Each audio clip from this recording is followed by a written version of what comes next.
That's so much better. I just had a wonderful nap and was having these amazing dreams about being back on a beach and on the ocean, and it was just so wonderful. And then I woke up and I realized it was just a dream. Not that I mind being here in Indiana, but sometimes in dreams our minds take us places that we're not used to going. Our Bible story today is talking about a man who had a dream.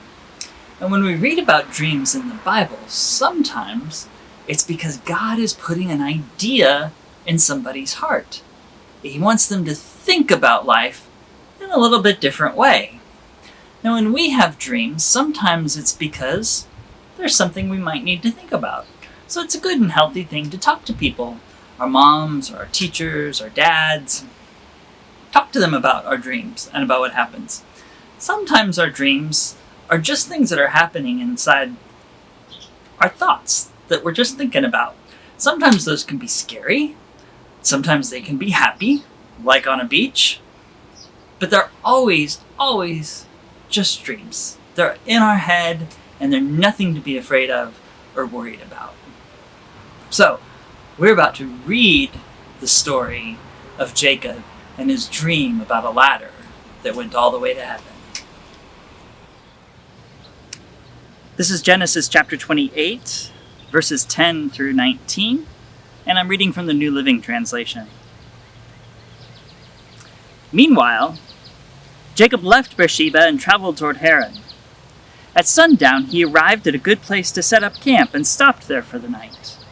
Jacob found a stone to rest his head against, and he lay down to sleep. As he slept, he dreamed of a stairway that reached from the earth up to heaven, and he saw angels of God going up and down the stairway. At the top of the stairway stood the Lord, and he said, "I am the Lord, the God of your grandfather Abraham, and the God of your father Isaac. The ground you are laying on belongs to you. I am giving it to you and your descendants. Your descendants will be as numerous as the dust of the earth. They will spread out in all directions, to the east and the west, to the north and the south. And all the families of the earth will be blessed through you and your descendants.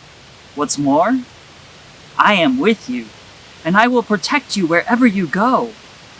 One day, I will bring you back to this land. I will not leave you until I have finished giving you everything that I have promised you." Then Jacob awoke from his sleep and said, "Surely the Lord is in this place, and I wasn't even aware of it." But he was also afraid and said, "What an awesome place this is! It is none other than the house of God, the very gateway to heaven." The next morning, Jacob got up very early. He took the stone he had rested his head against, and he set it upright as a memorial pillar. Then he poured olive oil over it.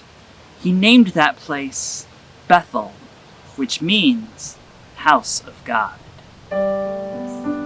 This is the word of the